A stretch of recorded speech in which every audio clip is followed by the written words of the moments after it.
Setiap kepala sekolah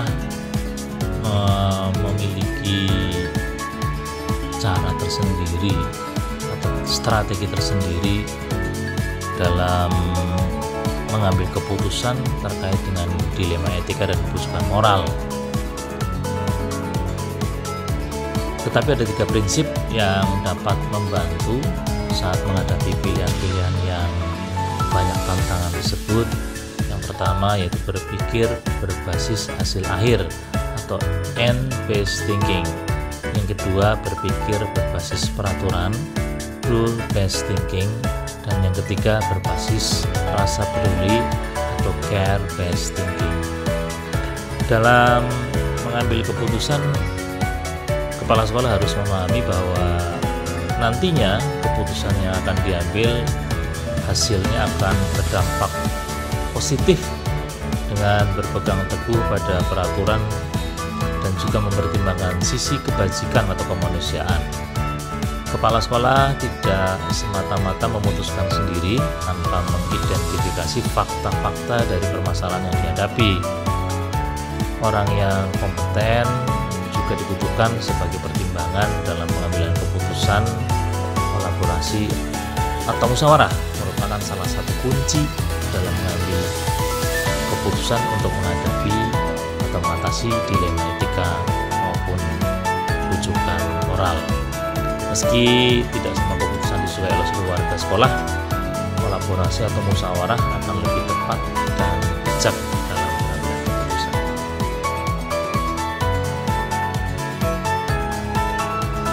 Langkah-langkah yang biasa dilakukan selama ini, yang pertama menentukan nilai-nilai yang saling bertentangan.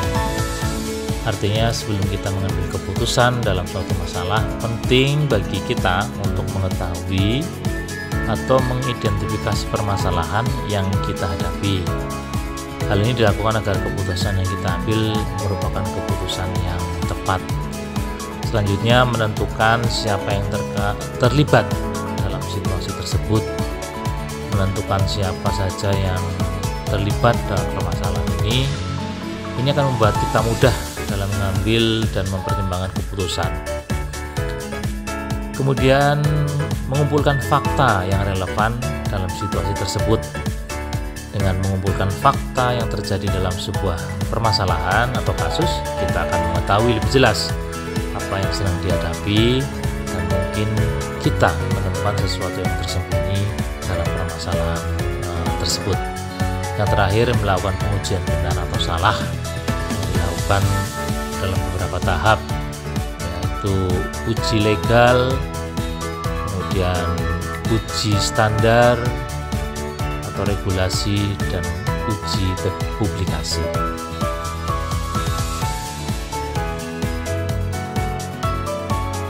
Ada beberapa hal yang saya anggap efektif dalam penyelesaian kasus-kasus atau pengambilan kasus-kasus dilema etika. Yang pertama, membuat semua fakta yang relevan dari persoalan dilema etika itu. Selanjutnya, mengidentifikasi pemangku kepentingan dalam kasus itu. Pemangku kepentingan adalah seseorang yang akan dipengaruhi oleh keputusan yang nantinya diambil. Identifikasi semua pemangku kepentingan yang akan berpengaruh terhadap keputusan yang nantinya akan diambil. Kemudian membuat opsi, kira-kira penyelesaian dalam kasus ini apa saja. Membuat daftar tindakan, strategi, atau alternatif dan pilihan yang bisa diambil untuk menyelesaikan konflik tersebut. Selanjutnya, apa yang harus dilakukan untuk memilih opsi yang terbaik yang tadi sudah diidentifikasi, dan memutuskan untuk menyampaikan bahwa pilihan tadi merupakan pilihan yang tepat. Saya rasa itu.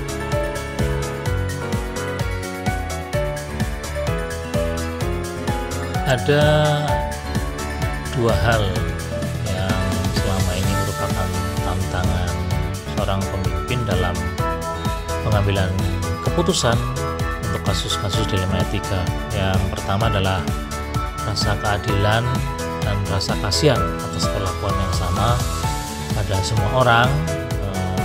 Ini maknanya adalah bahwa prinsip keadilan dan rasa belas kasihan kadang-kadang menjadi dua hal yang saling bertentangan, sehingga jika ini tidak dilakukan dengan porsi yang tepat bisa berakibat kepada keputusan yang tidak adil.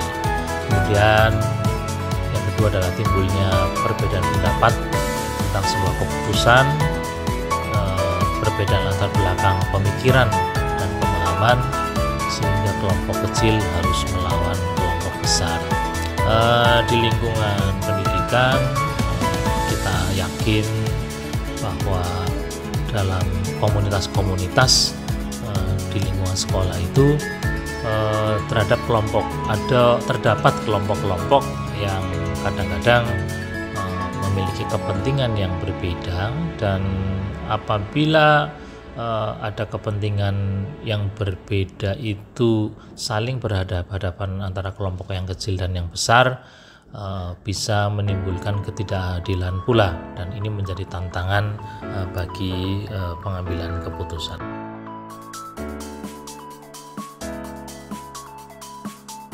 Ada jadwal yang bisa disusun untuk menyelesaikan kasus-kasus dilema etika dengan memanggil guru dalam format atau bentuk pembinaan yang sudah terjadwal, maupun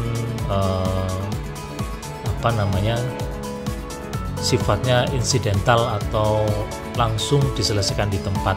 Ini memang akhirnya bergantung kepada urgensi dan juga prioritas dari penyelesaian persoalan atau kasus dilema etika itu, dan jadwal penting untuk disusun, tetapi tetap dengan mempertimbangkan bahwa ketika suatu hal atau kasus dilema etika ini harus diselesaikan dengan segera, dengan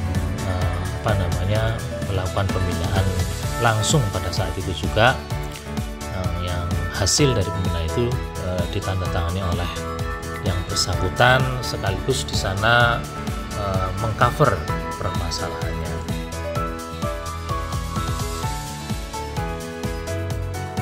Di dalam lingkungan satuan pendidikan ada banyak pihak-pihak yang dalam memutuskan sebuah kebijakan ikut membantu. Ada tim sekolah, ada wali murid, ada guru, wakil kepala sekolah, sehingga untuk mempermudah saya dalam mengambil keputusan, melibatkan pihak lain yang saya sebutkan tadi. Ada guru, ada tim-tim sekolah, ada wali murid, dan juga wakil kepala sekolah, sehingga diharapkan dari keterlibatan mereka persoalan-persoalan atau kasus yang terkait dengan dilema etika menjadi lebih mudah diselesaikan.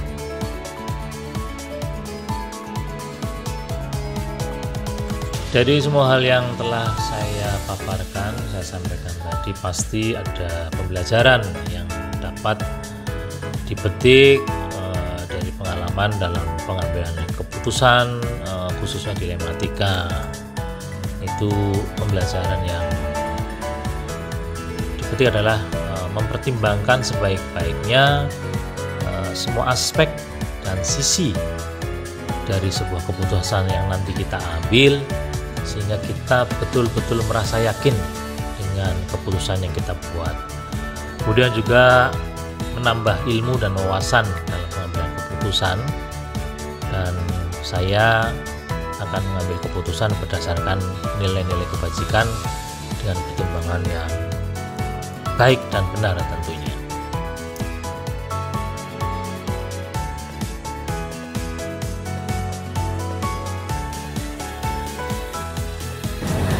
Assalamualaikum warahmatullahi wabarakatuh. Waalaikumsalam. Perkenalkan, saya Ahmad Faris Majid, calon guru pembimbingan angkatan 10. Di sini saya sudah bersama Bapak Junawi. Ini Bapak, selamat pagi Bapak. Selamat pagi Pak Polis. Bapak Junawi ini merupakan salah satu kepala sekolah di kami, tepatnya di SMA Satu Sirampok, dan salah satu Bapak kepala sekolah yang memang senior di wilayah ini. Jadi saya memang mengambil beliau sebagai referensi karena pengalaman sudah luar biasa. Bapak, nah tentunya ada beberapa hal yang ingin saya konfirmasi dengan Bapak. Saya juga ingin belajar banyak terkait dengan Bapak lakukan. Utamanya adalah terkait dengan dalam pengambilan keputusan ini biasanya terkait dengan keputusan itu baik itu dilema yang kaitannya dengan personal maupun dilema yang kaitannya dengan sifatnya institusional di Bapak. Terkait dengan hal tersebut, apakah selama ini Bapak mengalami dilema tersebut? Ya, terima kasih Pak Polis. Selamat datang di SMA Sirampok. Terima kasih sudah mempercayai saya sebagai objek wawancara di kesempatan ini. Dan saya berdoa Pak Polis semoga selama dan kegiatan pembinaan dan mengikuti program calon pemegang yang 10 ini berlangsung baik, lancar, dan manfaat bagi panjenengan mereka, dan apa yang menjadi kita bersama panjenengan sebagai guru belajar yang bisa bergerak dan menggerakkan itu bisa kita laksanakan.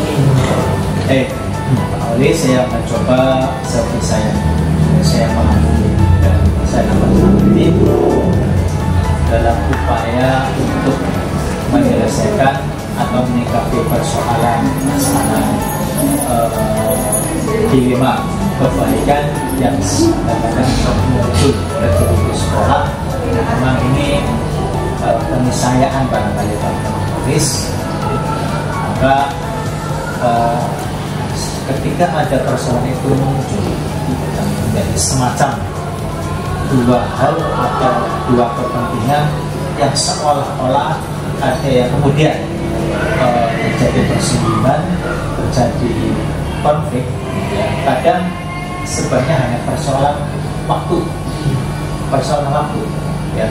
Maka ketika melihat seperti ini, dua hal yang sebenarnya sama-sama menyangkut kepentingan sekolah, mereka membawa nama dan kepentingan sekolah, tapi yang sering adalah persoalan waktu yang kemudian kalau tidak di-manage, disikapi dengan baik, seolah akan menjadi konflik atau sumber polemik.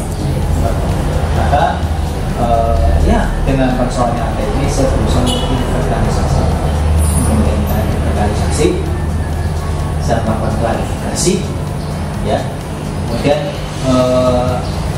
saya komunikasikan, saya diskusikan dengan teman-teman yang terlibat langsung dalam bidang itu, dan saya juga minta saran pandangan dari pihak-pihak yang lain, ya, untuk saya merasa sebagai manusia biasa banyak keterbatasan materi, sehingga saran masukan dari teman-teman yang lain diharapkan akan sikap dan keputusan yang saya ambil itu bisa maksimal dari sisi dampak positifnya, manfaatnya, dan meminimalisasi risiko atau dampak negatif yang timbul dari kebijakan ataupun sikap yang saya ambil.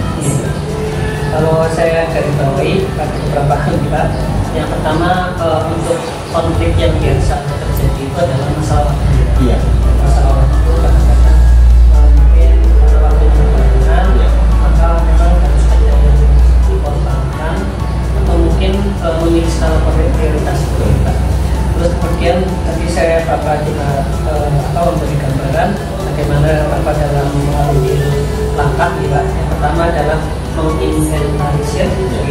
terus kemudian yang kedua mungkin berusaha mengkomunikasikan dengan berbagai pihak, harus mendiskusikan dan mungkin mengambil berbagai macam pendapat nih Pak. Maksudnya bagaimanapun mungkin pertimbangan teman-teman itu nanti akan menjadi solusi yang konkret.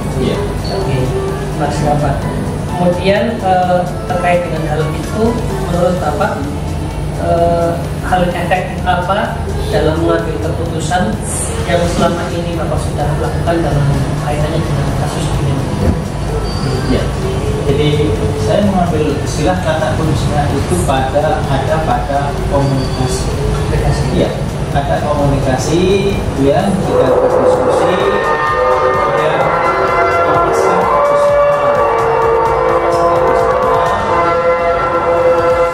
dan pelibatan pandangan mereka, sehingga tidak ada yang merasa dikorbankan. Artinya mungkin bagaimana bersama-sama berdiskusi mencari solusi yang terbaik.